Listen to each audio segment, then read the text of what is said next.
Buradayız. Yatağının o güvenli limanının sıcaklığında, günün bütün gürültüsünden zihnini yoran o anlamsız telaşlardan uzakta. Göz kapakların yüzyıllık meşe kapılar gibi ağır. Kapanmaya hazırlar. Bu gece, o kadim kışın ortasına, kimsenin ayak izinin kalmadığı, sadece rüzgarın hafızasının olduğu bir yere doğru yürümeye başlıyoruz. Eğer bu kervanda bize her gece eşlik etmek, ateşimizin başında ısınmaya devam etmek istersen, aşağıdaki o küçük butona dokunarak bizimle kalabilirsin.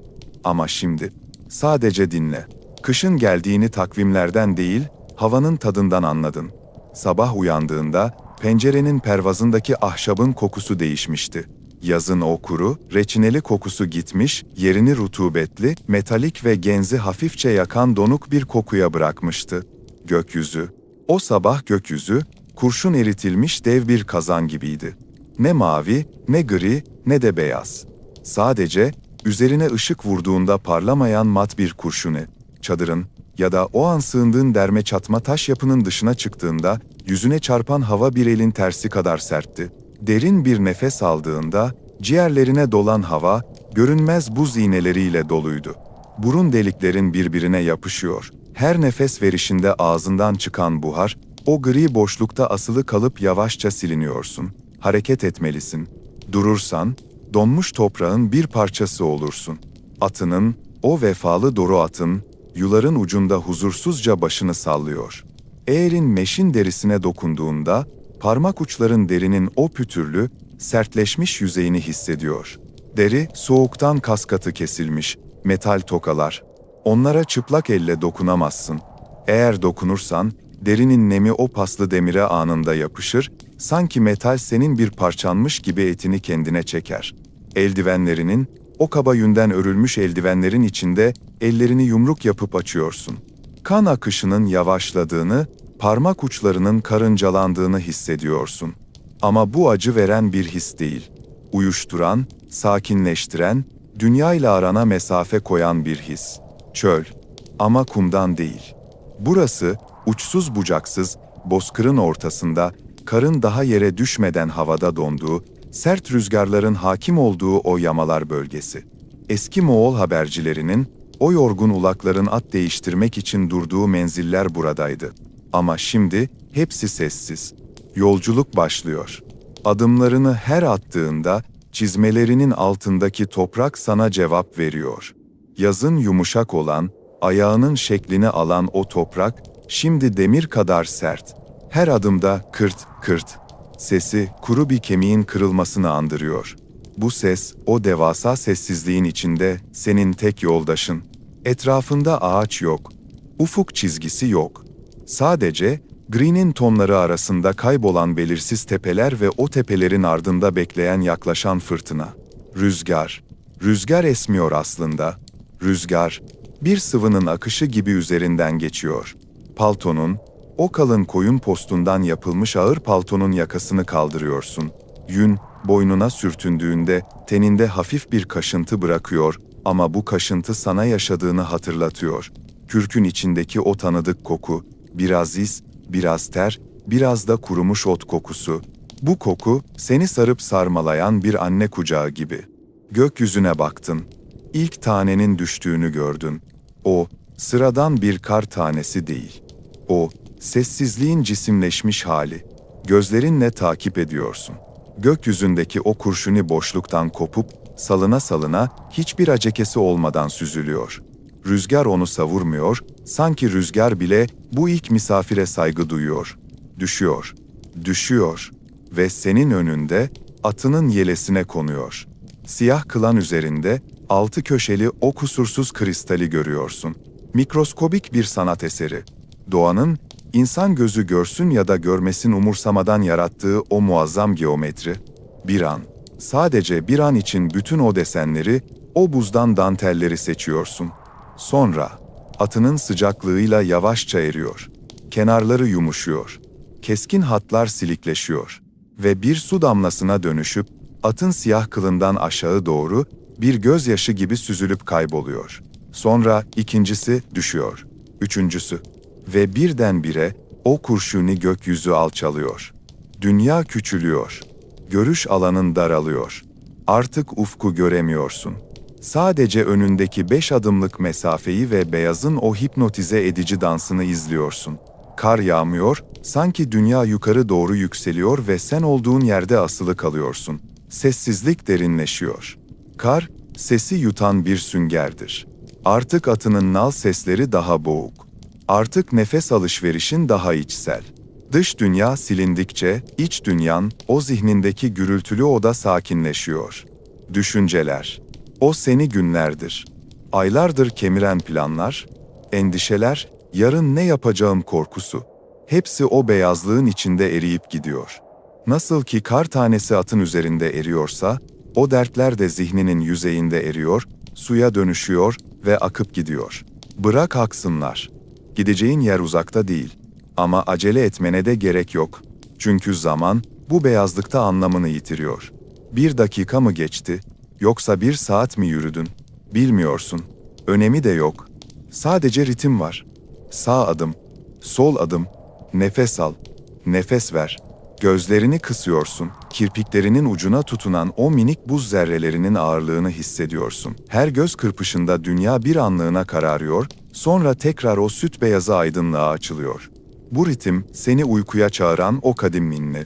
Yolun kenarında eski, kurumuş bir ardıç ağacı görüyorsun. Dalları, o kadar yaşlı ve o kadar yorgun ki, kabukları soyulmuş, grileşmiş gövdesi, rüzgarın binlerce yıllık hikayesini anlatıyor. Üzerine kar birikmiş. Siyah gövdenin kıvrımlarında biriken kar, tıpkı yaşlı bir adamın yüzündeki kırışıklara dolan pudra gibi. Ağacın yanında duruyorsun. Eldivenini çıkarıp o soğuk ağaç gövdesine dayıyorsun. Ağacın teni buz gibi ama pürüzlü, girintili çıkıntılı dokusu, parmak uçlarına toprağın hikayesini fısıldıyor. O ağaç orada duruyor, kökleri donmuş toprağın metrelerce altına uzanmış, karanlıkta su arıyor. Sabrediyor. Baharı beklemiyor, sadece var oluyor. Tıpkı şu an senin, yastığının yumuşaklığını yanağında hissederken yaptığın gibi. Sadece var oluyorsun. Hiçbir şey yapmana gerek yok. Hiçbir yere yetişmene gerek yok. Yürümeye devam ediyorsun. Burnuna bir koku geliyor. Çok hafif. Rüzgarın getirdiği bu koku, karın o metalik tazeliğinin içinde incecik bir iplik gibi. Bir duman kokusu ama isli, genzi yakan bir kömür dumanı değil bu. Yanan bir meşe odununun, belki de kuru otların, tezek ateşinin o mayhoş, topraksı kokusu. Bu, bir sığınak demek. Yamalar bölgesindeki o gizli sığınağın, kervansaray değil ama ondan daha sıcak, daha samimi o hanın kokusu bu. İs. Bacadan çıkan, gri gökyüzüne karışan ince bir is sütunu görüyorsun sislerin arasında. Duvarları kabaca yontulmuş taşlardan örülmüş bir yapı beliriyor beyazlığın içinden. Taşların arası, saman karıştırılmış çamurla sıvanmış ama rüzgar ve zaman, o sıvaları yer yer dökmüş. Taşlar, sanki birbirlerine yüzyıllardır sarılmış uyuyan devler gibi duruyor. Kapısı, kalın, demir kuşaklarla güçlendirilmiş, kararmış ceviz ağacından bir kapı. Kapıya yaklaşıyorsun. Atından iniyorsun.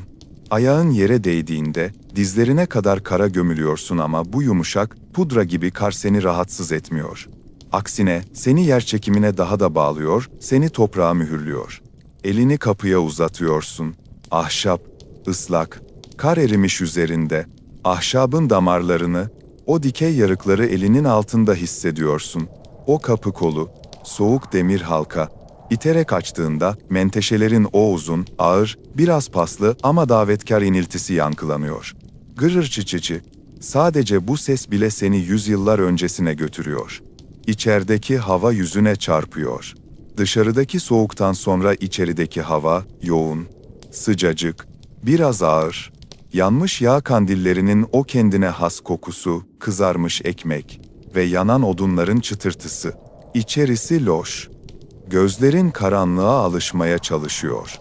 Köşede, büyük bir taş ocağın içinde harlamadan, kendi halinde yanan bir ateş var. Közler, ocağın dibinde kızıl birer ejderha gözü gibi parlıyor. Arada sırada bir odun parçası çıt diye ses çıkarıyor ve kıvılcımlar bacaya doğru dans ederek yükseliyor. Bu kıvılcımları izliyorsun. Bir saniye parlıyorlar, sonra yukarıdaki karanlıkta kayboluyorlar. Tıpkı düşüncelerin gibi. Parlayıp sonra kayboluyorlar. Yerde kalın, desenli kilimler serili. Kırmızıların, lacivertlerin, hardal sarısının birbirine geçtiği, her düğümünde bir kadının sabrını, göz nurunu taşıyan kilimler. Botlarını çıkarıp o kilimin üzerine bastığında, sert zeminin altındaki o yumuşacık yün dokusunu hissediyorsun. Ayakların ısınıyor. Kan dolaşımın parmak uçlarına, topuklarına geri dönüyor. O tatlı karıncalanma, yerini derin bir gevşemeye bırakıyor. Bir köşeye oturuyorsun. Sırtını, odanın ısısını emmiş o ılık taş duvara yaslıyorsun. Taşın pürüzlü yüzeyi sırtına batmıyor, aksine sana destek oluyor, seni dik tutan omurgana, artık yükünü bana bırak, diyor. Karşıda bir pencere var. Küçük, üzeri manda derisiyle ya da çok kalın bir camla kapatılmış, buz tutmuş bir pencere. Dışarısı artık görünmüyor. Camın kenarlarında buzdan çiçekler açmış. Eğrelti otlarına benzeyen, tüyler ürpertici güzellikteki buz kristalleri camı kaplamış. Sadece ortasında avuç içi kadar bir açıklık var ve oradan dışarıdaki mavileşmiş gri alacakaranlığı görebiliyorsun. Karın yağışı hızlandı. Artık tek tek taneler yok, beyaz bir perde iniyor. Ve o perde, dünyayla olan bütün bağını kesiyor. Artık sadece bu oda var. Sadece bu ateş. Ve sadece nefesin. Odada yalnız değilsin ama kimse konuşmuyor. Diğer köşelerde, postların üzerine kıvrılmış, kürklerine sarılmış başka yolcular var belki. Yüzleri gölgede. Sadece nefes alıp verişlerini, uyurken çıkardıkları o düzenli hırıltıyı duyuyorsun. Bu ses, dünyanın en güvenli sesi. Başkalarının uyuduğunu bilmek, senin de güvende olduğunu fısıldar zihnine. Nöbet tutmana gerek yok, tehlike yok, sadece bekleyiş var. Önündeki alçak sininin üzerinde bakır bir kap duruyor. Kabın kenarları dövülmüş, üzerindeki çekiç izlerine parmağını gezdiriyorsun. İçinde biraz su var. Su durgun. O kadar durgun ki, ocaktaki ateşin yansıması suyun yüzeyinde titreşmeden duruyor. Gözlerin o suya dalıyor. Suyun yüzeyindeki o küçücük ışık noktasına odaklanıyorsun. Aklındaki her şey, o suyun derinliğine çöküyor. Göz kapakların ağırlaşıyor. Ateşin çıtırtısı, yağmurun sesi gibi gelmeye başlıyor kulağına. Düzenli, ritmik. Dışarıda, yamaların uçsuz bucaksız çölünde, kar, vadileri, tepeleri, yolları ve izleri örtüyor. Her şey eşitleniyor. Tarih bile örtülüyor. Kralların, tüccarların, savaşçıların, habercilerin izleri. Hepsi 20 santimlik bir sessizliğin altında kalıyor. Yarın olduğunda güneş buzların üzerinden kırılıp her şeyi gümüş bir tepsiye çevirecek. O göz kamaştırıcı aydınlığı göreceğiz. Ama henüz değil. Şimdi karanlık. Şimdi bekleyişin en tatlı zamanı. Sırtını duvara biraz daha yaslıyorsun. Başın yana düşüyor. Omuzların gün boyu taşıdığı o hayali yükü yere bırakıyor. Az ileride o küçük nişin içinde duran kum saati. Orada zaman donmuş gibi. Kum taneleri akmıyor sanki. Onları da donmuş zamanın izinde keşfedeceğiz. Bir sonraki uykumuzda o kum tanelerinin tek tek düşüşünü, donmuş zamanın nasıl bir his olduğunu hatırlayacağız. Ama şimdi sadece ateşin duvarda yarattığı gölgeleri izle. Dans eden gölgeler yavaşlıyor ve duruyor. Kar yağmaya devam ediyor. Sessizce, usulca, huzurla uyu. Mürekkep hokkada donmuştu ama rüyalar sıcak ve akışkan olmaya devam ediyor. Uyu. Rüzgarın bütün gece süren o hüzünlü ve tekdüze ıslığını en nihayetinde dindiği, bozkırın üzerindeki o sonsuz beyaz örtünün ağırlığının, seslerin dahi üzerine çöküp onları susturduğu o belirsiz şafak vaktindesin. Gözlerin henüz tam manasıyla açılmamış olsa da, bilincinin kıyısına vuran ilk hakikat, dış dünyadaki o uçsuz bucaksız donmuşluk değil. Hemen şuracıkta, başucundaki keçe kapının, tam olarak kapanmamış o incecik aralığından içeriye sızmaya çalışan havanın varlığıdır. Bu hava, bildiğin sıradan bir soğuk değil. Bu, asırlardır kimsenin ayak basmadığı buzulların derinliklerinden kopup gelmiş, metalin metale sürtmesi gibi keskin, varoluşun kendisi kadar saf ve acımasız bir nefestir. Yattığın yerde, üzerindeki ağır postların ve dokumaların altında kıpırtısızca dururken, o sızan havanın yüzünde dolaştırdığı parmakları hissediyorsun. Gece boyunca rüzgarın taşıdığı ince kar tanelerinin sonsuz ve melankolik dansını dinlemiş olan kulakların, şimdi sabahın bu mutlak sessizliğine, bu sağır edici dinginliğe alışmaya çalışıyor. Keçe duvarların, yani kerege dediğimiz o kafesli ahşap iskeletin üzerine giydirilmiş o yoğun, dövülmüş yün katmanlarının dışarıdaki vahşi dünyayı içerideki bu küçük, mahrem alandan ayırdığına şahitlik ediyorsun. Ancak o aralık, kapının pervazıyla birleştiği noktada unutulmuş o milimetrik boşluk. İşte orası, doğanın içeriye sızdığı, dışarıdaki o devasa boşluğun, senin bu küçük, sıcak kozana dokunduğu yer. Keçenin kokusu burnuna doluyor şimdi. Uslanmış, sonra kurumuş, sonra dumanla tütsülenmiş, yılların isiyle ve yağıyla bütünleşmiş koyun yününün o genzi dolduran ağır, ekşi ama güven veren kokusu. Bu keçe sadece bir örtü değil. Her lifinde, her sıkıştırılmış tüyünde, onu döven ellerin nasırlarının izini, onu yıkayan dere sularının serinliğini, bozkırın tozunu ve geçen yazların güneşini hapsediyor. Lifler birbirine öylesine karmaşık, öylesine rastgele ama bir o kadar da sarsılmaz bir bağla kenetlenmiş ki, dışarıdaki kar fırtınaları bu duvarlara çarpıp yorgun düşüyor. Fakat o kapı aralığı, oradan süzülen incecik bir ışık hüzmesi, içerideki yarı karanlığı gri, soluk bir bıçak gibi kesiyor. Bu ışık hüzmesi içinde dans eden toz taneciklerini izliyorsun. Göz kapakların ağır. Hareket etmeye hiç niyetin yok. Sadece izliyorsun. O tozlar, gece boyunca sönmeye yüz tutmuş ocağın küllerinden havalanan mikroskobik hatıralar gibi. Her biri boşlukta yavaş, çok yavaş bir salınımla dönüyor ve o buz gibi hava akımının etkisiyle titriyorlar. İçeri sızan hava, tenine değdiği yerde karıncalanma yaratıyor. Burnunun ucunda, yanaklarının elmacık kemiklerinde hissettiğin o soğuk, sanki görünmez, ıslak bir mermer parçasına dokunmak gibi. Pürüzsüz, katı ve ürpertici. Dışarıda henüz güneş doğmadı. Ya da doğduysa bile, gökyüzünü kaplayan o kurşuni, yoğun bulut tabakasının ardında saklandığı için, dünya renksiz bir griye, gölgelerin bile olmadığı bir matlığa bürünmüş durumda. Çadırın, o dairesel, ana rahmini andıran formunun içinde, zamanın akmadığını, sadece duraksadığını düşünmek mümkün. Sabahın bu erken, bu en tenha saati, ne gecedir ne gündüz. Sadece bekleyiştir. Soğuğun, ahşap direklerin çatlaklarına kadar işlemesini, metal kapların kenarlarını buzla kaplamasını bekleyen o sabırlı an, başını hafifçe çevirdiğinde, keçe kapının üzerindeki o basit, geometrik desenleri seçiyorsun. Kırmızı kök boyasıyla boyanmış, zamanla solmuş, yer yer silinip kaybolmuş o eski simgeler. Belki bir koruyucu ruh, belki bir koç boynuzu motifi. Kapının yapıldığı ahşabın dokusunu, budakların oluşturduğu o girdaplı çizgileri görebiliyorsun. O ağaç, belki yüzlerce kilometre ötedeki rüzgarın ağaçları eğdiği o yüksek dağ ormanlarından kesilip buraya, bu çorak düzlüğe taşındı. Şimdi ise soğuğun genleşmesiyle hafifçe çatırdıyor. Çıt, uzun bir sessizlik. Çıt, ahşabın soğukla olan sessiz, tek taraflı diyaloğu bu.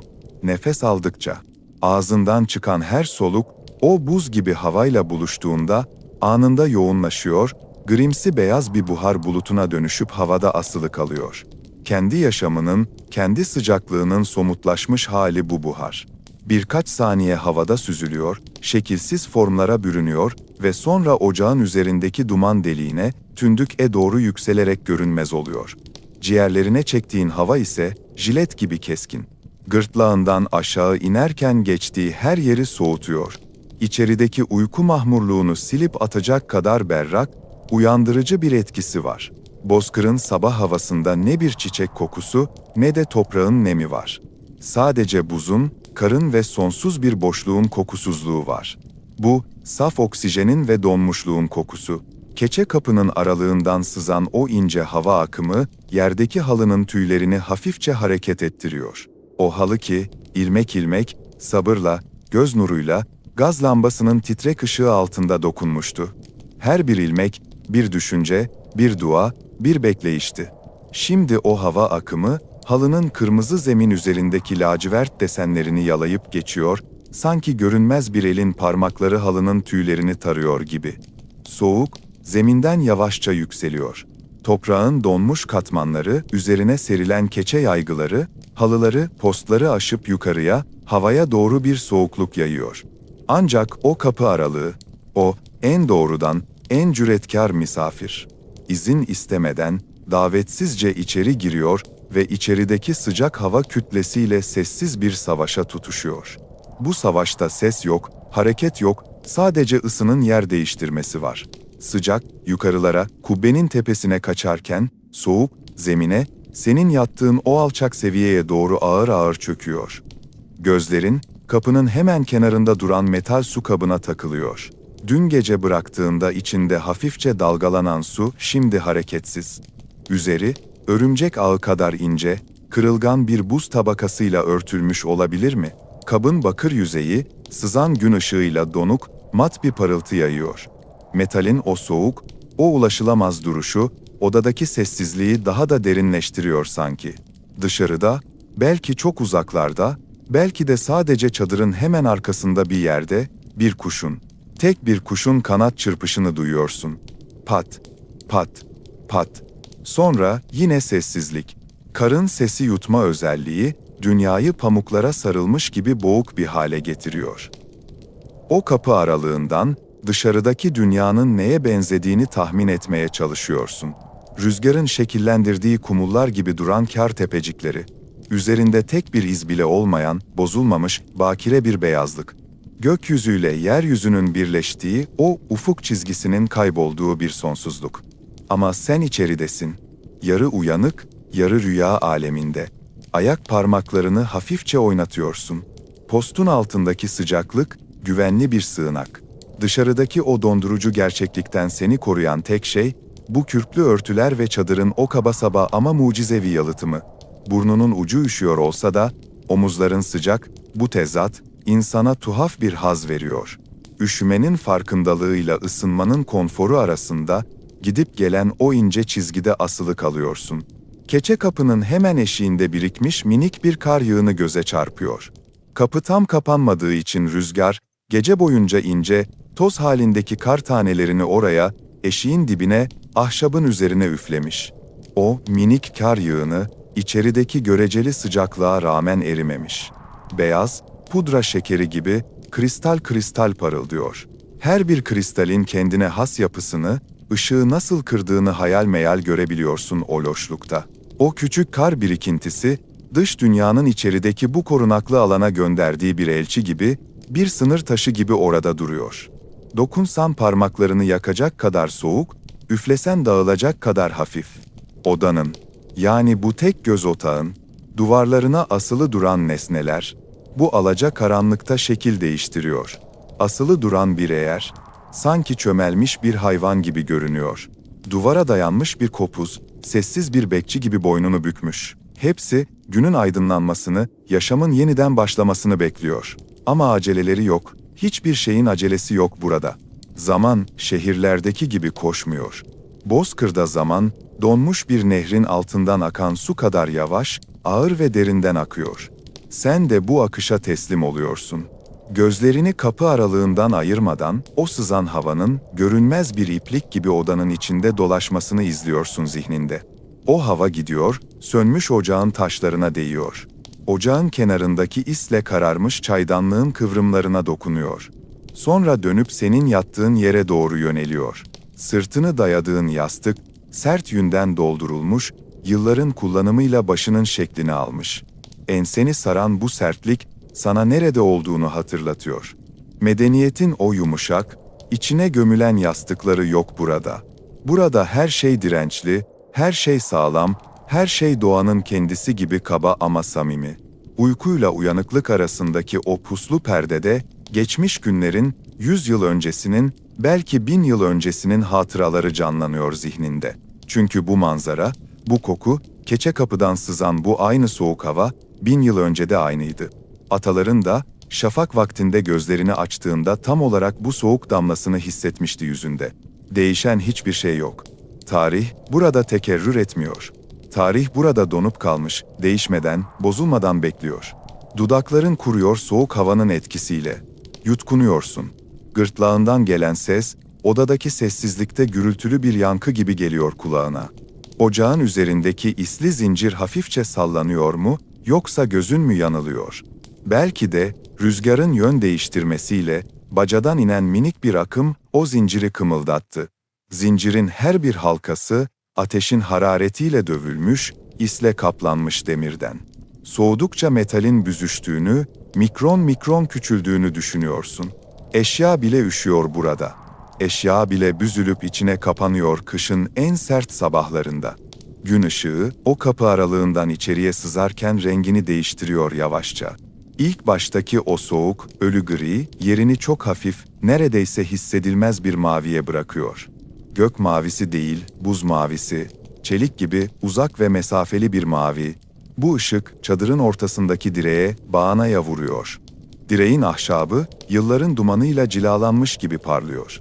Elinle o direğe dokunsan, avucunda hissedeceğin o yağlı, pürüzsüz dokuyu biliyorsun. Soğuk ama yaşayan bir doku. Keçe kapının kalınlığı, yün liflerinin o iç içe geçmiş yapısı, dışarıdaki sesi izole ettiği kadar, içerideki hayat belirtilerini de saklıyor. Şu an, bu bozkırın ortasında, kilometrelerce karelik alandaki tek canlı sıcaklık noktası, belki de burası. Bu düşünce sana bir yalnızlık hissi vermiyor. Aksine, derin bir aidiyet, köklü bir varoluş hissi veriyor. Sen, bu boşluğun kalbisin şu an. Senin nabzın, bu çadırın ritmi. Senin nefesin, bu soğuk odanın tek rüzgarı. Kapı aralığındaki açıklık, sanki bir göz gibi sana bakıyor. Doğanın gözü. Kırpmadan, yargılamadan, sadece gözlemleyen buz gibi bir göz. İçeri giren o hava akımı, şimdi yorganın kıyısından içeri sızmaya çalışıyor, sıcaklığıyla soğukluğuyla seni sınıyor. O an, istemsizce büzülüyorsun örtünün altında. Dizlerini karnına doğru çekiyor, cenin pozisyonunu alıyorsun. Bu refleks, insanın ilk çağlarından, anne karnındaki o ilk halinden kalma, en ilkel korunma dürtüsü. Soğuk havaya karşı yüzey alanını küçültmek, elindeki o kıymetli ısıyı merkezde toplamak. Çadırın tavanında, keçe parçalarının birleştiği yerlerden sarkan bir ip parçası görüyorsun. Belki bir zamanlar oraya asılı bir şeyi tutuyordu, şimdi ise boşlukta sallanan, işlevini yitirmiş bir detay. O ipin ucundaki düğümün ne kadar sıkı atıldığını, o düğümü atan ellerin ne kadar güçlü olduğunu düşünüyorsun. Her detayda bir yaşanmışlık, her nesnede bir hikaye var ama hiçbiri konuşmuyor, hepsi suskun. Sadece sabahın ayazı konuşuyor. Fısıltıyla, sızarak, dokunarak. Dışarıdaki rüzgar, yönünü değiştirmiş olmalı ki, kapı aralığından gelen uğultu ton değiştirdi. Daha bas, daha derinden gelen bir inilti gibi şimdi. Keçelerin birbirine sürttüğü o tok sesi duyuyorsun, sanki çadır derin bir nefes alıp veriyor. Bu yapı canlı. Kemikleri ahşap, derisi keçe, damarları ise birbirine düğümlenmiş iplerden oluşan dev bir canlı.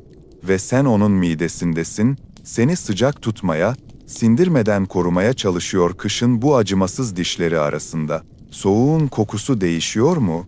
Belki gündüzün yaklaşmasıyla, güneşin o uzak, solgun ısısının karı çok hafif ısıtmasıyla, havada asılı duran iyonların dengesi değişiyor. Ozon kokusu, belki çok uzaktaki bir çam ormanının hayaleti gibi gelen reçine kokusu karışıyor mu o kapı aralığından giren havaya? Yoksa bu sadece senin zihninin ürettiği bir oyun mu? Burnunu postun kenarına sürtüyorsun. Yünün, derinin ve kendi teninin kokusu, dışarıdaki o steril kokusuzlukla tezat oluşturuyor.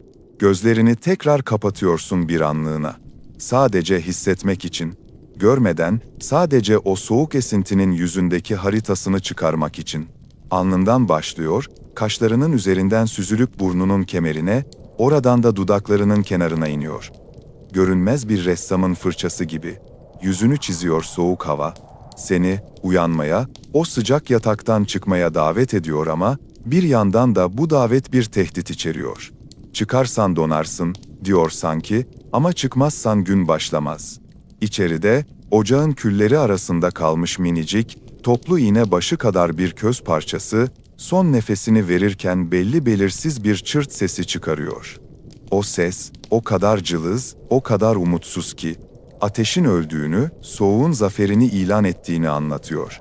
Şimdi o ocağı yeniden canlandırmak, o küllerin, o siyah, isli, yorgun kalıntıların arasından yeni bir hayat çıkarmak gerekecek. Ama daha değil, henüz değil. O kapı aralığından sızan hava, ocağın üzerindeki külü hafifçe havalandırıp etrafa yaydığında, gri bir toz tabakası daha eklenecek eşyaların üzerine. Zamanın tozu, unutulmuşluğun tozu. Şimdi, bu keçe kapının sızdırdığı o soğuk gerçekliğin, o acımasız sabah ayazının karşısında yapılabilecek en akıllıca, en insani şey, bedenin o muhafaza ettiği son sıcaklık kırıntılarına sığınmaktır. Dışarıdaki dünyanın donukluğuna inat, içerideki o hayati ısıyı korumak için, el yordamıyla üzerindeki o ağır, kıllı postları kendine doğru biraz daha çekiyorsun. Parmakların, yorganın kaba dokusunu kavruyor, tırnakların yüne gömülüyor. Soğuk havayı dışarıda, sıcaklığı içeride tutmak için katmanların arasına biraz daha derine sokuluyorsun. Çünkü kapıdan sızan buz gibi hava, teninde ince bir ürperti bıraksa da, sen şimdi dikkatinin rotasını, o katman katman örtülerin en dibinde, yamalı kürklerin kıvrımları arasında kendi kendine oluşmuş, gece boyunca saklanmış, o kıymetli hazineye. Yani o eski ve tanıdık vücut sıcaklığına doğru çeviriyorsun. Karanlıkla örtülmüş o ahşap iskeletli mekanın içinde, keçe kapının az önceki aralığından, içeriye sızan o sinsi ve keskin sabah ayazını hissettiğin yerden devralıyoruz zamanı. Soğuk, bir bıçağın incecik ağzı gibi havada asılı kalmış, burnunun ucunda donuk bir his bırakmışken, şimdi ellerin gayri ihtiyari bir hareketle kendine, o tanıdık sığınağa doğru çekiliyor. Üzerinde, seni dünyanın geri kalanından, bozkırın o insafsız, o dilsiz beyazlığından ayıran tek şeye, o yamalı, ağır, yaşanmışlık kokan kürklere sarılıyorsun. Bu basit bir örtü değil. Bu, yün ve derinin, zamanla ve sabırla birbirine dikildiği, her dikişinde bir başka kışın hatırasını taşıyan, omuzlarına bindiğinde seni bir anne kucağı gibi yere, toprağa, döşeye doğru bastıran kadim bir ağırlık. Gözlerin kapalı, fakat parmak uçlarınla o kürkün yüzeyindeki coğrafyayı okuyabiliyorsun. Avucunun içinde kaba, sert, belki biraz tiftiklenmiş bir doku var. Kılları dökülmüş bir koyun postunun, güneşte kurutulmuş ve tuzlanmış o sertleşmiş derisi, şimdi senin vücut ısınla yavaş yavaş yumuşuyor. Yumuşadıkça, içine hapsettiği o kendine has kokuyu salmaya başlıyor. Bu koku, temiz ya da kirli diye ayırt edilemeyecek kadar doğal, hayata dair bir koku. İçinde biraz koyun yağı, biraz odun kömürü karası, biraz da yüzyıllardır esen o kuru bozkır rüzgarının sinmiş, tozlu raihası var. Genzine dolan bu koku seni bugünden alıp, zamanın, tarihçilerin bile adını koymadığı o belirsiz, sisli sabahlarına götürüyor. Vücut sıcaklığın, yamalı kürkün altında, kendi sıcaklığının bir mağara içindeki yankı gibi sana geri döndüğünü hissediyorsun. Soğuk hava, dışarıdaki keçe duvarları döverken, içeride, bu deri tabakanın altında sana ait, sadece sana ve şu anki varlığına dair, küçük, mahrem bir iklim oluşuyor. Bacaklarını karnına doğru çektiğinde, dizlerinde hissettiğin o soğukluğun, üstündeki kürkün ağırlığıyla nasıl da yavaşça, uyuşuk bir ılıklığa dönüştüğünü fark ediyorsun. Bu, hızlı bir ısınma değil. Bekleyen, sabreden, damarlarındaki kanın akış hızını yavaşlatan, seni derin bir rehavete, bir kış uykusuna davet eden, ağırbaşlı bir ısınma. Kürkün üzerindeki yamaları, hayal meyal hatırlıyorsun parmaklarınla yoklarken. Şuracıkta, omzunun hemen üzerine denk gelen yerde, kaba bir dikiş izi var. Bir kemik iğnenin, kalın bir sinir kirişiyle, iki farklı deriyi birbirine zorla, inatla tutturduğu o tümsek. Belki yıllar önce, omuzlarını kesen rüzgara karşı yetersiz kalan bir ceketin, artık işlevini yitirmiş parçasının, bir yorgana dönüştürüldüğü nokta burası. İplikler sertleşmiş, taşlaşmış. Ama iki parça arasındaki o bağ kopmamış. Dikiş yerlerinde zaman durmuş sanki. O iğneyi tutan elin, belki de kandil ışığında, gözleri kısılarak attığı her düğümde, bu örtünün altına girecek olanın üşümemesi için fısıldadığı o sessiz dualar, şimdi senin cildinde belli belirsiz bir karıncalanma yaratıyor. Altay dağlarının eteklerinde, belki pazırıkta, donmuş bir kurganın içinde binlerce yıl uyuyan o isimsiz yolcuların üzerindeki keçelerin, kürklerin desenlerini andıran bir karmaşa bu. Düzenli bir estetik değil, hayatta kalmanın o vahşi estetiği. Kimi yerinde bir kurt postunun gümüşü, sert kılları eline batıyor. Kimi yerinde bir samur kürkünün, nereden geldiği belli olmayan o ipeksi, şaşırtıcı yumuşaklığı. Farklı hayvanların, farklı mevsimlerin, farklı ölümlerin ve yaşamların hikayesi, senin üzerinde tek bir vücut sıcaklığının etrafında birleşmiş durumda.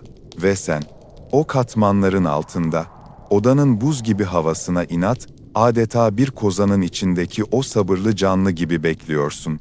Vücudun, yatağın, şirten ve üzerindeki o ağır yığının arasında sıkışmış ama bu sıkışmışlık sana müthiş bir emniyet hissi veriyor. Dünya dışarıda yıkılabilir. Fırtınalar bozkırın tüm otlarını kökünden sökebilir. Kar, atların boynuna kadar yükselebilir.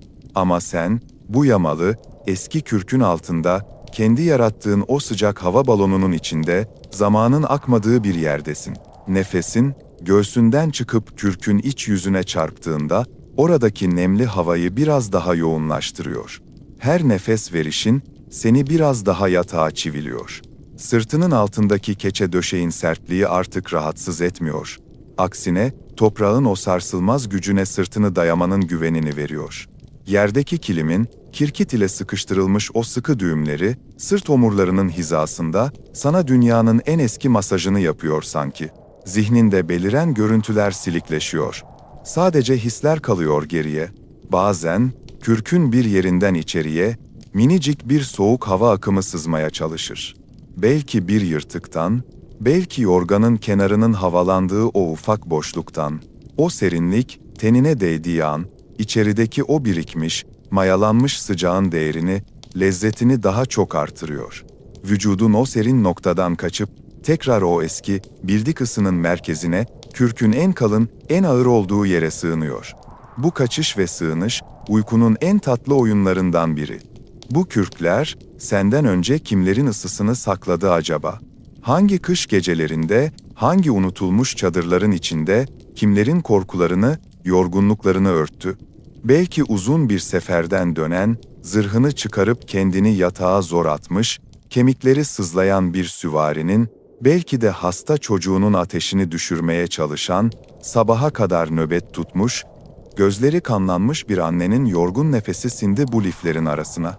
Kumaşın hafızası vardır derler. Derinin, yünün, tiftiğin hafızası. Senin sıcaklığın şimdi onların sıcaklığıyla karışıyor. Onların uykusu senin uykun oluyor. Bu anonimlik, bu kimsesizlik hissi ruhunu hafifletiyor. Sorumluluk yok, isim yok, sadece uyuyan bir beden ve onu saran koruyucu bir kabuk var. Yüzünü, yastık niyetine başının altına koyduğun, içi kuru otlarla doldurulmuş o sert sadak çantasına biraz daha gömüyorsun. Kulağının altında, kurumuş otların hışırtısı, tıpkı uzaktaki bir ormanda, rüzgarın dalları birbirine sürtmesi gibi duyuluyor. Bu ses, kürkün verdiği sıcaklıkla birleşince, seni tamamen teslim alıyor. Artık dışarıdaki sabahın soluk ışığı umurunda değil. Göz kapaklarının ardında, o kürkün koyu kahverengi, isli siyah karanlığı hakim.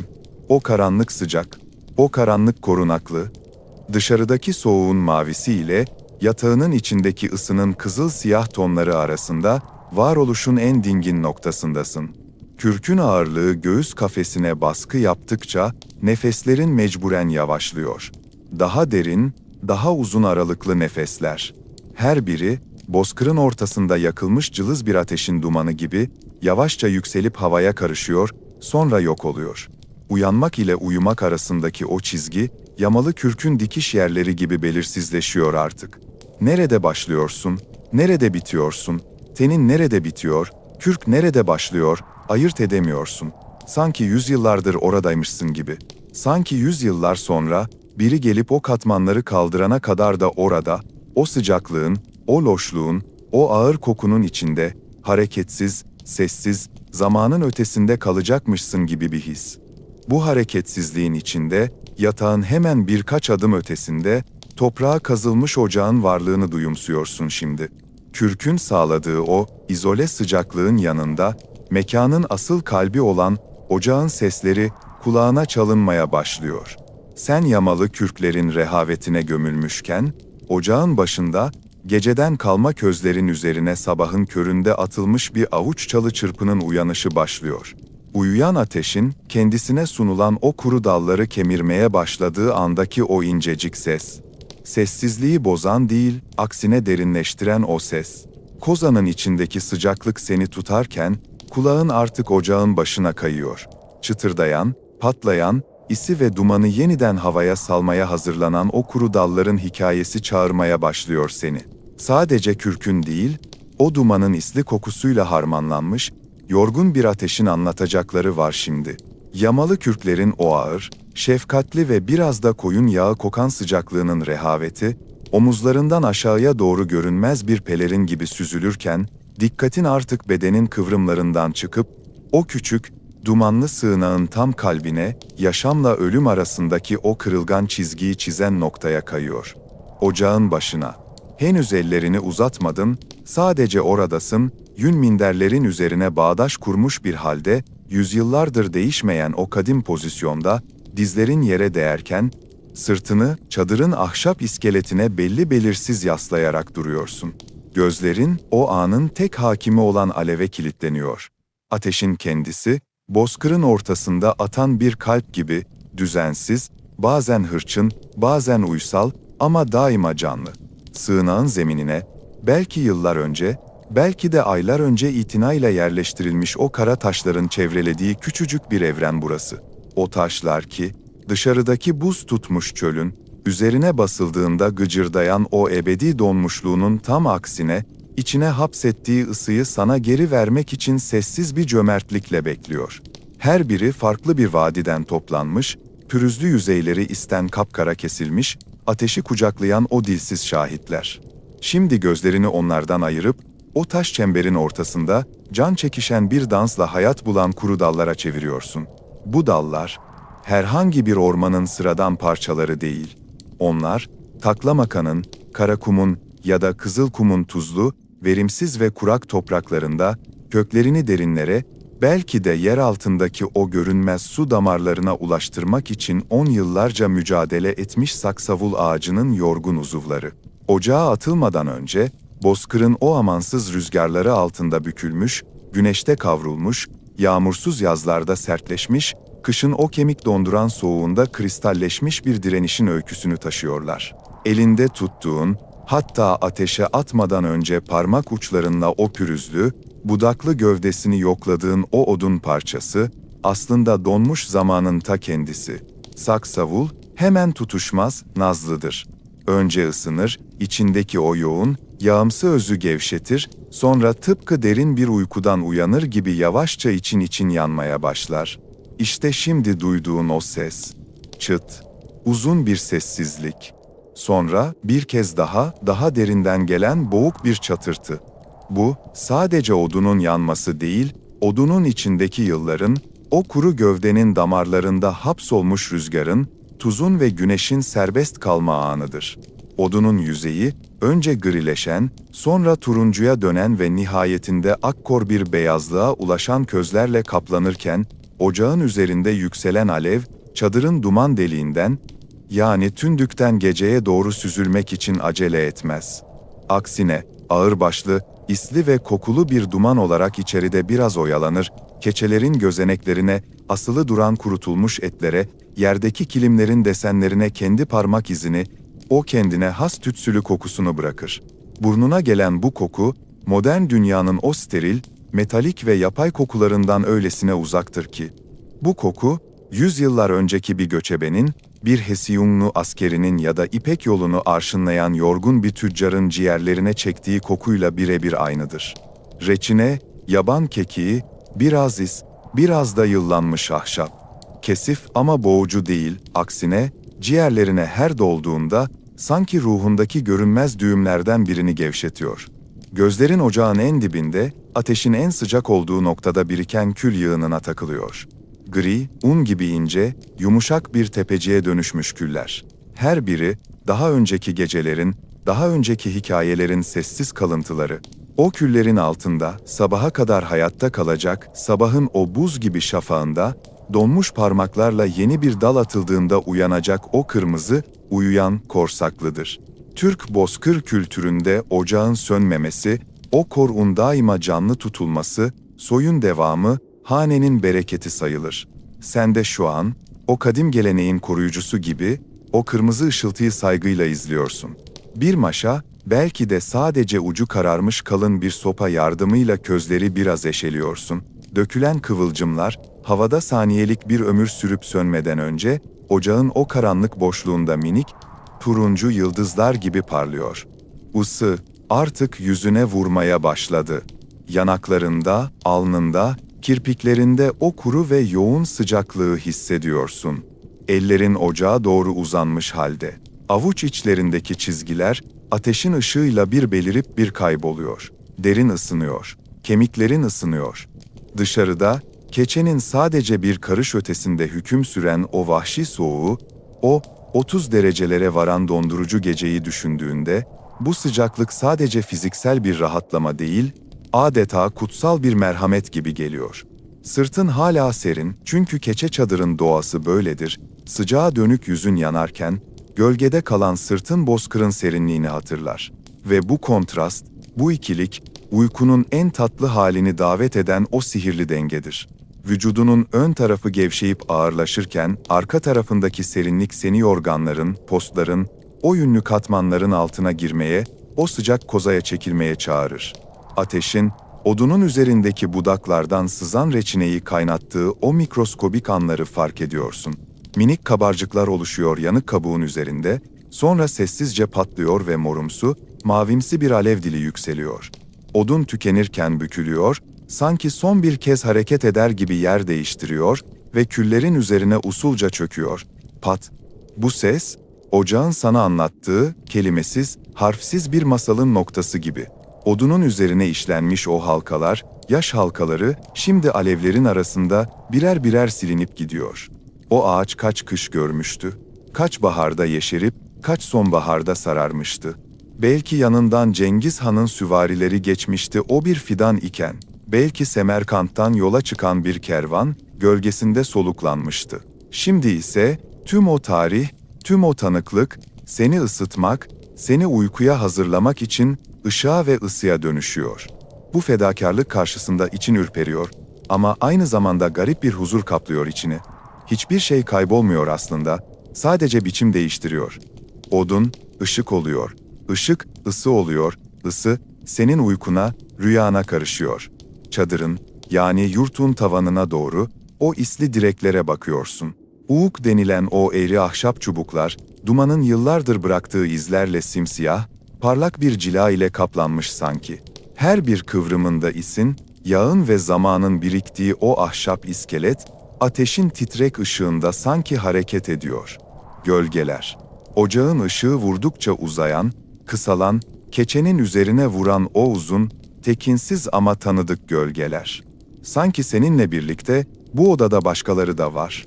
Görünmez, sessiz, bağdaş kurmuş atalar. Onlar da aynı ateşe bakıyor, aynı çıtırtıyı dinliyor.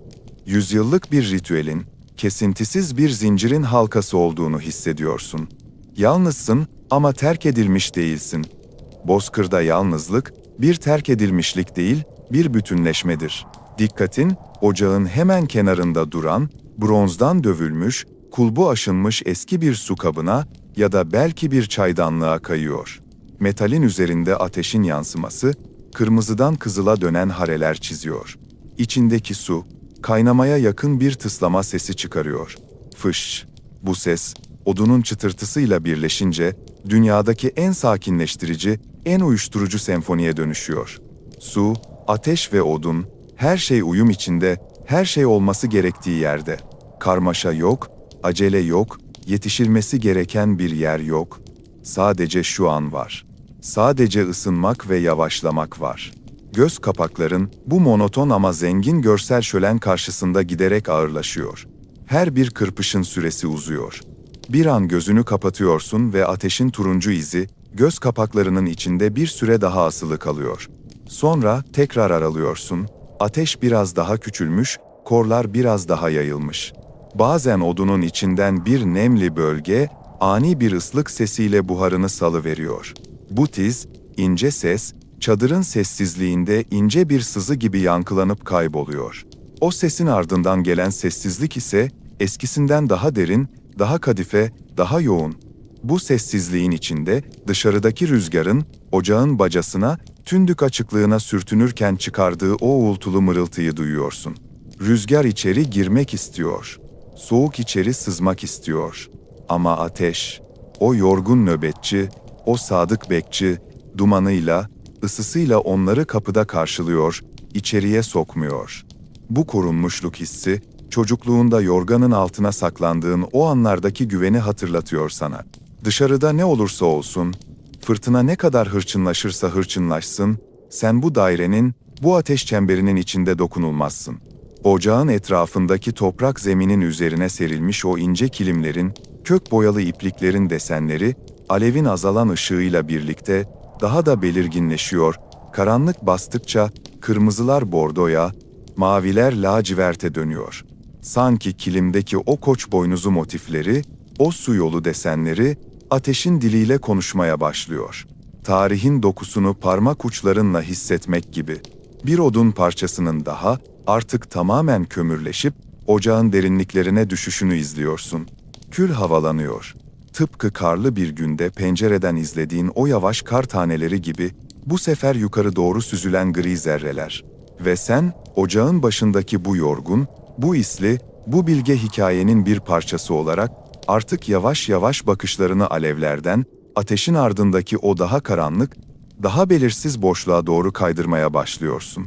Ateşin sınırının bittiği, gölgelerin başladığı, keçenin ardındaki o uçsuz bucaksız beyazlığın hayal meyal hissedildiği yere.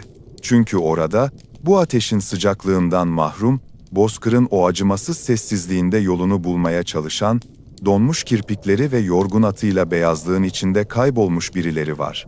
Ateşin sönmeye yüz tutarken bile anlattığı hikaye, sadece senin sıcaklığın değil, onların soğuğuyla da ilgili. Bakışların alevden kopup, çadırın girişindeki o sımsıkı bağlı örtüye doğru kayarken, zihnin artık buradaki güvenden, dışarıdaki o meçhul yolcunun kaderine doğru, bir sonraki hikayenin karlı patikalarına doğru ağır ağır sürükleniyor. Duman tütmeye, közler nefes almaya devam ederken, gece derinleşiyor. Ve bozkırın o uçsuz bucaksız beyazlığında kaybolmuş kervancının ayak sesleri, rüzgarın uğultusuna karışarak sana doğru yaklaşmaya başlıyor. Ocağın başında bıraktığımız o isli ve reçine kokulu dalların çıtırtısı artık geride, keçe çadırın korunaklı, loş gölgesinde kaldı. Sırtını döndüğün o titrek ateşin son közleri, külün gri yorganı altında yavaşça sönmeye yüz tutarken, sen, bir zamanlar sıcak olan o havayı, ciğerlerinde asılı kalan son bir duman tadıyla birlikte geride bırakıp, dışarıya, sabahın o acımasız ve donuk maviliğine adımını atıyorsun. Kapının ağır, kaba deriden yapılmış perdesini araladığında yüzüne çarpan şey rüzgar değil, rüzgarın binlerce yıl boyunca dövdüğü, sabırla yoğurduğu o keskin soğuğun ta kendisi oluyor. Burası bozkır. Hiçliğin, varlığa baskın geldiği yer. Burada zaman bir nehir gibi akmaz, zaman burada donmuş, katılaşmış, kristalize olmuş bir halde havada asılı durur. Ayağının altındaki kar, taze yağmış, yumuşak bir örtü gibi değil. Sert, üzerine basıldığında cam kırıklarını andıran sesler çıkaran, rüzgarın sertleştirdiği bir kabuk gibi uzanıyor ufka kadar. Göz alabildiğine beyaz. Ama gözü yoran, zihni bulandıran bir parlaklık değil bu. Üzerine gri bulutların ağırlığının çöktüğü, gökyüzü ile yeryüzünün nerede başlayıp nerede bittiğinin belirsizleştiği, o puslu, o mat beyazlık. Sen, o kervancısın. Üzerinde, yılların ve yolların yorgunluğunu taşıyan, kat kat giyilmiş yamalı kürkler var. En altta tenine değen kaba yün, onun üzerinde gövdeni saran, yağından arındırılmış koyun derisi ve en dışta, belki de babandan, belki de hiç tanımadığın bir tüccardan eline geçen, o ağır, omuzlarına dünyanın yüküymüşçesine binen kurt kürkü manto. Her adımda, bu kürklerin birbirine sürtünmesinden doğan o boğuk hışırtı, kulağında ritmik bir fısıltıya dönüşüyor. Bu ses, senin tek yoldaşın. Nefesinin havayla buluştuğu anda donarak beyaz bir buhara dönüşmesini izliyorsun. Her nefes, bir saniye önce senin içindeyken, şimdi bu uçsuz bucaksız boşluğun soğuk bir parçası oluveriyor. Yüzünü saran, burnunun ve ağzının etrafında buz tutmuş atkı, deve yününden örülmüş. Kokusu, ıslak toprakla karışık, hafifçe kekremsi bir hayvana çalıyor. Bu koku sana yabancı değil. Bu koku, Maveraün Nehir'den çıkıp Kansu koridoruna, oradan da Hazar'ın kuzeyine uzanan sayısız gecenin, sayısız uykusuzluğun kokusu. Kaşlarına ve kirpiklerine yapışan kırağı, gözlerini her kırpışında dünyayı biraz daha flulaştırıyor. Ve sen yürüyorsun. Nereye gittiğinin, vardığında ne bulacağının önemi, adımlarının o monoton ritmi içinde eriyip gidiyor. Kervan, senin birkaç adım önünde ilerleyen, hörgüçleri kardan birer tepeciye dönüşmüş, o devasa develerin salınımıyla ağır ağır akıyor. Onlar da konuşmuyor. Onlar da şikayet etmiyor. Yere basan o geniş, yayvan tabanlarının çıkardığı ses, kırt, hışt, kırt, hışt. Yüzlerce devenin aynı anda yere basması, sanki dev bir kalbin yavaşlamış atışları gibi toprağı titretiyor. Bu ses öylesine düzenli, öylesine tekdüze ki, zihnindeki tüm düşünceler, geçmişin tüm pişmanlıkları ve geleceğin tüm kaygıları, bu sesin içinde öğütülüp un ufak oluyor. Kervanın en arkasında, belki de biraz yoldan sapmış, ana hattan belli belirsiz kopmuş bir figür var. O meçhul kervancı sensin. Belinde asılı duran paslı, kını eskimiş hançerin demiri, soğuktan dolayı bacağına her değdiğinde sanki buzdan bir el dokunuyormuş gibi hissettiriyor. Deri çizmelerinin içinde parmaklarını hissedip hissetmediğini kontrol ediyorsun. Bazen karıncalanıyorlar, bazen tamamen yok oluyorlar. Ama yürümeye devam etmek, durmaktan daha kolay. Durmak, soğuğun zaferini kabul etmek demek. Yürümek ise sadece bir eylem değil, bir ibadet, bir trans hali. Bozkır'ın bu noktasında yön duygusu anlamını yitirir. Doğu neresi, batı neresi, güneş hangi solgun bulutun arkasında saklanıyor, kestirmek güç. Sanki devasa, kireçle badana edilmiş, sonsuz bir odanın içindesin. Baktığın her yer aynı. İleride gördüğün o karaltı bir kaya mı, yoksa saatlerdir seni takip eden, zihnin yarattığı bir hayalet mi? Yoksa sadece rüzgarın karın yüzeyinde oluşturduğu bir gölge oyunu mu? Gözlerini kısıp odaklanmaya çalışsan da, beyazlık o kadar yoğun ki, bir süre sonra göz kapakların kendiliğinden ağırlaşıyor. Yürürken sağ elin, kürkünün altındaki iç cebe, göğsüne en yakın yere gidiyor istemsizce.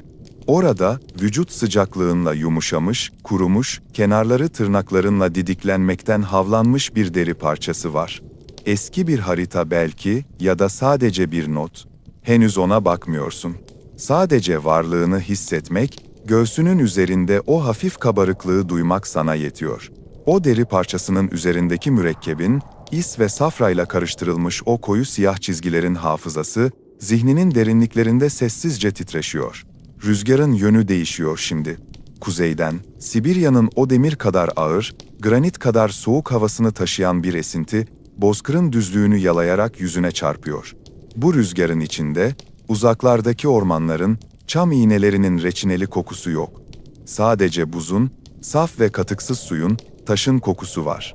Kervanın önündeki develerden birinin, belki yorgunluktan, belki de sadece sessizliği bozmak için çıkardığı o genizden gelen, boğuk ve derin inilti, vadisiz düzlükte yankılanmadan, havada donup kalıyor. Ses bile üşüyor burada. Yanından geçtiğin, karın altında neredeyse tamamen kaybolmuş, sadece tepesi görünen bir taş yığınına ilişiyor gözün. Bir ovo bu. Eski göçebelerin, şamanların ruhlara adak adadığı, yolunu kaybedenlere yön gösteren, üst üste yığılmış taşlardan oluşan bir nişane. Taşların üzeri buzla kaplanmış, sanki camdan bir zırh giydirilmiş üzerlerine. Üzerine bağlanmış, artık rengi solmuş, rüzgardan paramparça olmuş mavi bir bez parçası isteksizce sallanıyor. Bu bez parçasının çıkardığı pat, pat, pat sesi sanki birinin alkış tutması gibi ya da bir kamçının havayı yarması gibi. Durup o taşa dokunuyorsun hayalinde. Eldivenini çıkarıp çıplak tenini o buzlu taşa değdirsen, derinin taşa yapışacağını, söküp alırken canının yanacağını biliyorsun. Ama yine de o soğuk teması arzuluyor parmak uçların. Çünkü bu uçsuz bucaksız, bu duyusuz beyazlığın içinde, hissetmek, acı bile olsa, yaşadığını kanıtlayan tek şey. O an, kervancı olmanın ne demek olduğunu daha derinden anlıyorsun. Kervancı, ipek taşıyan, baharat taşıyan, mektup taşıyan değildir sadece. Kervancı, sessizliği taşıyan adamdır. Bir medeniyetten diğerine, bir şehirden diğerine giderken, o aradaki muazzam boşluğu, o korkutucu sessizliği heybesine dolduran, onu ruhunda demleyen kişidir. Senin yükün, develerin sırtındaki o ağır denkler, o pahalı kumaşlar değil. Senin asıl yükün, bu beyaz çölde biriktirdiğin yalnızlık. Gözlerin, önünde yürüyen devenin kuyruğundaki donmuş dışkı parçalarına, tüylerindeki kâr taneciklerine takılıp kalıyor. Her kâr tanesi, birbirinden farklı bir mücevher gibi parlıyor o solgun ışıkta. Geometrik kusursuzluk, hiçbir elin çizemeyeceği kadar narin, hiçbir nefesin yaratamayacağı kadar kırılgan. Bakışların mikroskobik bir dünyaya dalıyor.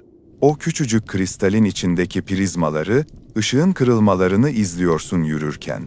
Başın öne eğik, omuzların çökük ama zihnin o küçük kar tanesinin labirentlerinde dolaşıyor.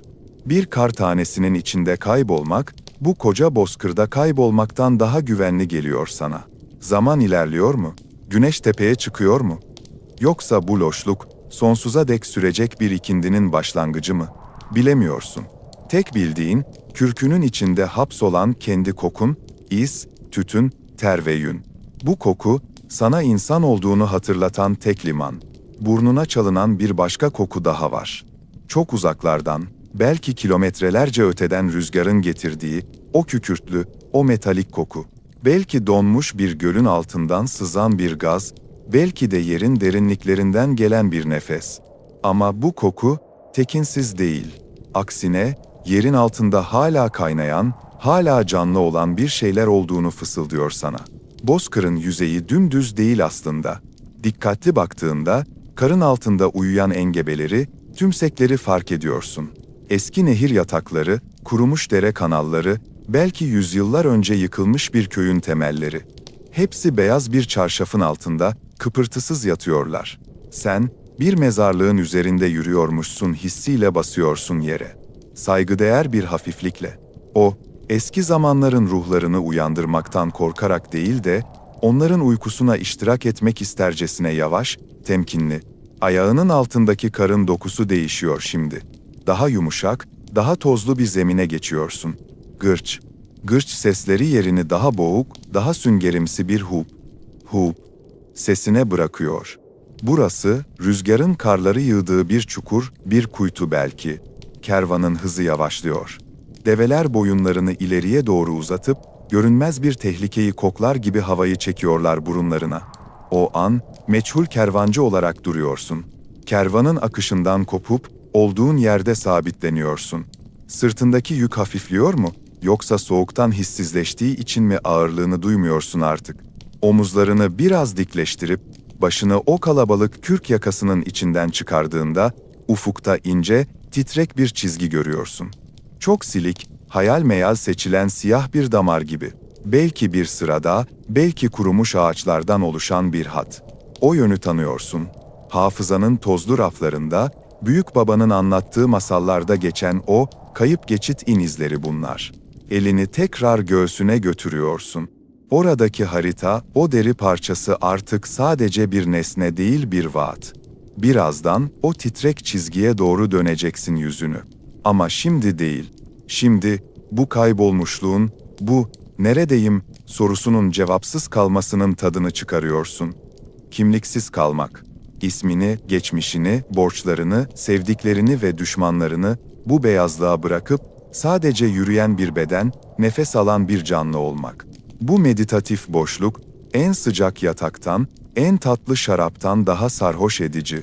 İleride, karın yüzeyinde tuhaf şekiller beliriyor. Rüzgarın aşındırdığı buzdan heykeller bunlar. Kimi yere çökmüş bir devi andırıyor, kimi kanatlarını açmış bir kartalı. Güneşin zayıf ışığı bu buz kütlelerine vurduğunda, Prizmatik renkler saçılmıyor, aksine ışığı yutup içlerinde hapsediyorlar. Sanki o buzlar, binlerce yıldır geçen tüm kervanların görüntüsünü, sesini kaydetmiş, camdan hafızalar gibi.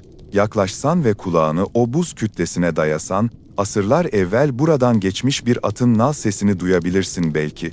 Ya da unutulmuş bir dilde mırıldanılan bir türküyü. Ayakların birbirine dolanmıyor ama adımların ağırlaşıyor. Bu yorgunluk, kaslarındaki laktik asitten değil, ruhundaki dinginlikten kaynaklanıyor. Artık acele etme, arzun yok, varmak istediğin bir yer yok. Sadece bu an var. Sadece bu adım, bir sonraki adım, sol ayağının kalkışı, havada süzülüşü ve karlı zemine inişi, sonra sağ ayağın. Bu basit mekanik döngü, evrenin en karmaşık felsefesinden daha derin geliyor sana şu an. Kendi nefesinin sesi, kulaklarındaki o hafif çınlama, diye uzayıp giden o ince frekans, dış dünyanın sesini tamamen örtüyor. Dünya sessize alındı. Sen kendi içindesin. O kalın kürklerin altında, kalbinin atışını hissediyorsun. Sıcak kanın damarlarında dolaştığını, parmak uçlarına kadar yaşam taşıdığını hayal etmek bile içini ısıtmaya yetiyor. Uzaklarda, belki bir karga, belki bir bozkır kartalı süzülüyor gökyüzünde. Simsiyah bir nokta.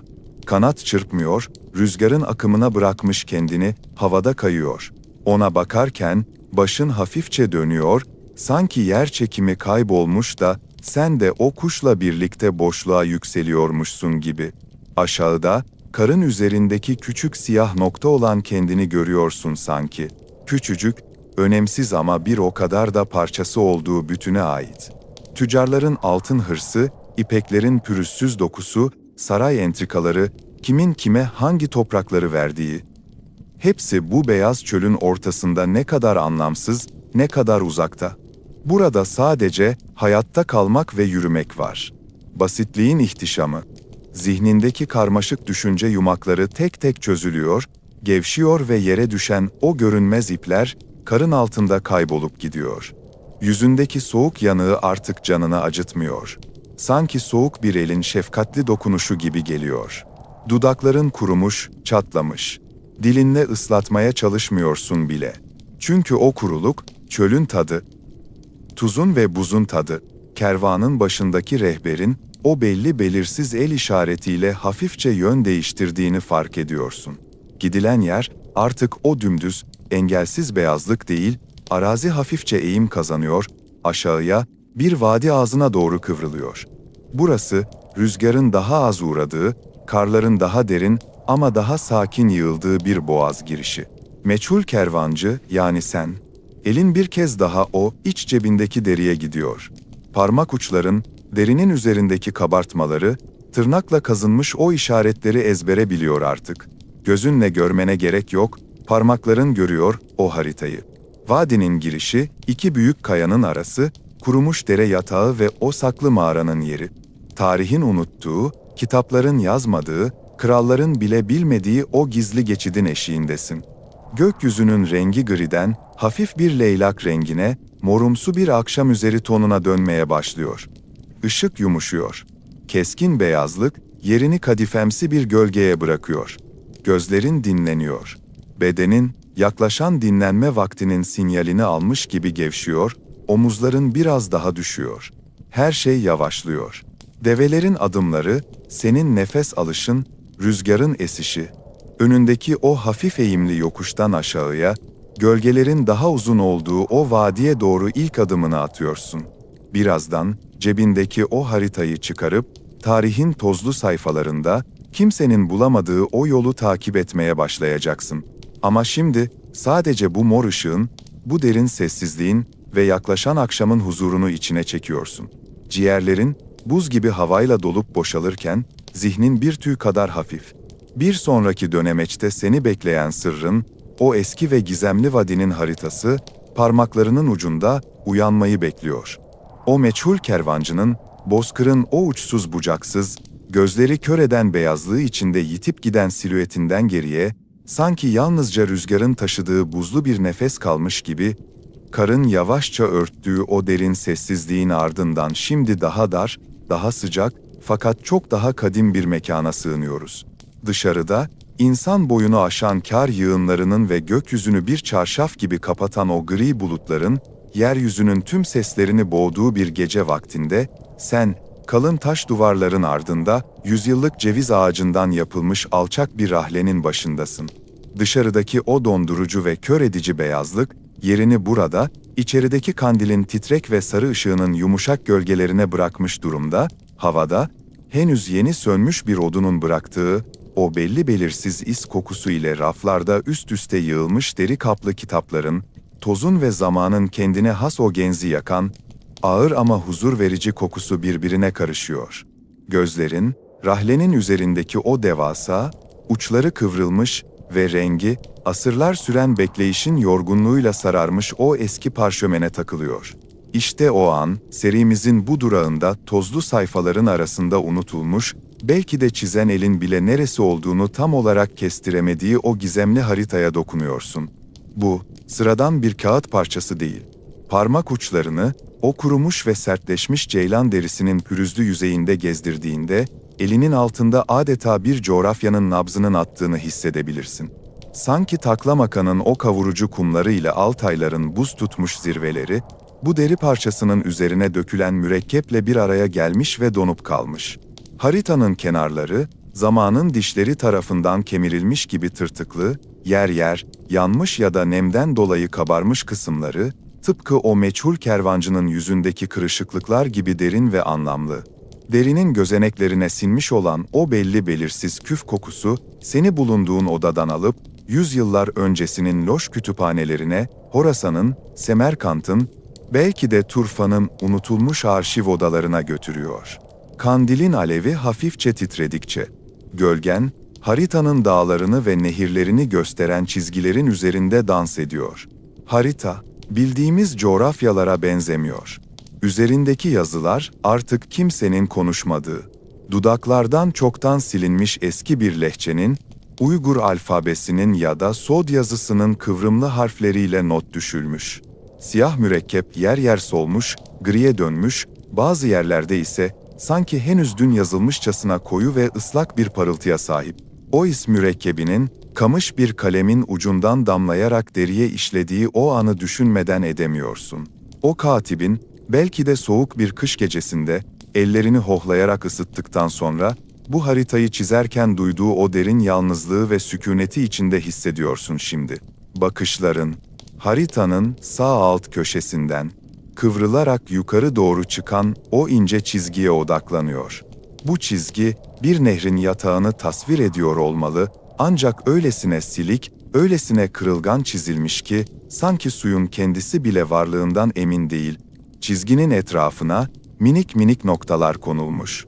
Her biri bir kervansarayı, bir kuyuyu ya da geceyi geçirmek için sığınılan kuytu bir mağarayı işaret ediyor olabilir.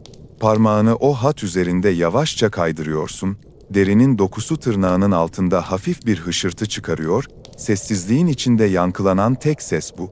Sanki binlerce adım, binlerce nal sesi ve tekerlek gıcırtısı, bu tek bir mürekkep çizgisinin içine hapsolmuş da, senin dokunuşunla serbest kalmayı bekliyor. Haritanın orta yerinde, diğer tüm çizgilerin, ticaret yollarının ve bilinen şehirlerin çok uzağında, dağ sıralarının kavisli çizgilerle betimlendiği, adeta bir girdap gibi kendi içine dönen bir bölge var. O bölgeye, koyu kahverengi bir mürekkeple, neredeyse okunmayacak kadar küçük harflerle bir şeyler karalanmış. Belki Yitik Vadi, belki rüzgarın sustuğu yer. Kandili biraz daha yaklaştırıyorsun, ışığın sıcaklığı derinin üzerindeki tozu havalandırıyor. O toz tanecikleri, ışık huzmesinin içinde, tıpkı haritadaki o dağların etrafında dönen kar taneleri gibi ağır ağır süzülüyor. Burada, bu bölgede, haritayı çizen el sanki titremiş. Çizgiler, diğer yerlerdeki gibi kararlı ve net değil, kesik kesik, soluk ve tereddütlü. Belki de o katip, hiç görmediği, sadece duyduğu fısıltılardan, gezgin dervişlerin anlattığı korkulu masallardan yola çıkarak çizmişti burayı. Yamalı dağlar denilen, kışın en sert geçtiği zamanlarda bile içinde ılık bir nefesin dolaştığı söylenen o efsanevi sığınak burası olmalı. Haritanın o kısmına uzun süre baktığında, çizgilerin hareket ettiğini, o dağların kağıdın üzerinde yükseldiğini, Vadilerin derinleştiğini sanıyorsun. Bir illüzyon değil bu. Zihninin, tarihin bu tozlu sayfaları arasında kaybolurken sana oynadığı uysal bir oyun. Ve dikkatini çeken başka bir detay daha var. Vadinin girişinin işaretlendiği noktada mürekkep biraz dağılmış. Sanki oraya bir damla ter ya da bir damla gözyaşı düşmüş de kurumuş gibi.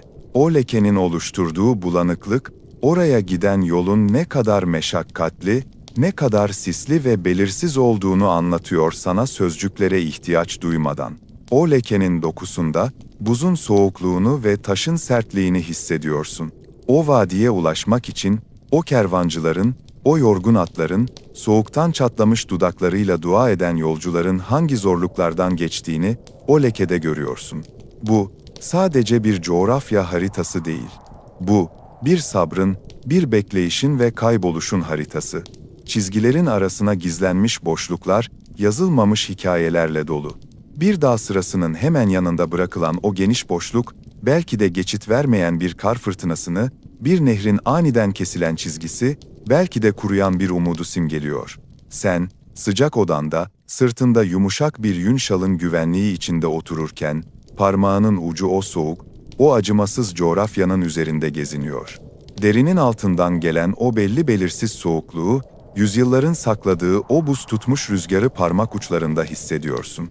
Haritanın sol tarafında, kenar süslemeleri arasında, kırmızıya çalan bir boya ile çizilmiş minik semboller var, bir at başı, bir yay ve kırık bir tekerlek. Bu semboller, haritanın sadece yolu değil, tehlikeyi de gösterdiğini fısıldıyor kulağına. O dönemde, o vadilere gitmek, sadece bir yolculuk değil, aynı zamanda kaderle bir randevuydu. Kırmızının tonu, nar çiçeği kurusu gibi, mat ve donuk, zaman onun parlaklığını almış ama anlamını derinleştirmiş. Gözlerini kapattığında, o sembollerin ardındaki gerçekliği, metalin metale sürtme sesini değil ama uzaktan gelen o boğuk yankıyı, yayın gerilirken çıkardığı o ince gıcırtıyı duyar gibi oluyorsun. Bedenin giderek ağırlaşıyor. Yamalı kürklerin ağırlığı altında ezilmiyor, aksine toprakla bütünleşiyorsun. Yer çekimi artık senin düşmanın değil, seni şefkatle kucaklayan bir dost. Kolların yanlarına düşmüş, parmakların gevşemiş. O tuttuğun görünmez kılıç sapı, o dizginler, o haritalar. Hepsi parmaklarının arasından kayıp gitti. Elinde kalan tek şey, avucunun içine sinmiş o yünlü dokunun yumuşaklığı. Bozkır'ın o uçsuz bucaksız beyazlığı artık korkutucu bir boşluk değil, zihninin dinleneceği sonsuz bir yastık. Tarih kitaplarında yazmayan, arkeologların kazılarda bulamadığı tek hazine bu, o mutlak sükûnet anı. Kervancının devesini çöktürüp, başını hörgüce yasladığı ve yıldızlara baktığı o an. Hükümdarın tacını çıkarıp, saçlarındaki beyazları okşayan rüzgara teslim olduğu o an. Şimdi o anın tam içindesin. Artık düşüncelerde, o yoğun kar yağışının altında kalan patikalar gibi silinmeye başladı. Hangi yoldan geldiğini hatırlamıyorsun. Rüzgarın taşıdığı ince kar taneleriyle başlamıştık bu yolculuğa, keçe kapının aralığından girmiştik. Şimdi o kapı sıkıca kapalı. İçeridesin. Sıcaklığın merkezindesin. Dışarıdaki o dondurucu evren, senin uykunu koruyan kalın bir zırhtan ibaret sadece. Közün son ışığı da, bir göz kırpışı gibi. Söndü sönecek. Ocağın içindeki kütük hafifçe çöküyor. Pof diye bir ses. Küller havalanıp, ağır çekimde tekrar yere iniyor. Odanın içi artık neredeyse tamamen karanlık. Ama korkutucu bir karanlık değil bu. Kadifemsi, koruyucu, anne karnı kadar emin bir karanlık. Gözlerinin önündeki o son renk kırıntıları da siyaha, laciverte ve sonra hiçliğe dönüşüyor. Zaman, kar ve derin uyku birbirlerine karışıyorlar. Örtü, üstünde, tarih altında. Sen, aradaki o güvenli boşluktasın, dinlen. Bu uzun yolculuk, bu karlı çöl serüveni burada, bu sessiz nefesinle son buluyor. Hiçbir şeyi hatırlamak zorunda değilsin. Sadece göğsünün inip kalkışını hisset. Dışarıdaki karın sessizce yeryüzünü beyaza boyamasını hisset. Gecenin ağırlığını hisset. Biz, bu hikayenin sonuna geldik. Ama senin uykun, o derin ve şifalı uykun, daha yeni başlıyor. İyi geceler ve O, uçsuz bucaksız, beyaz sessizlik.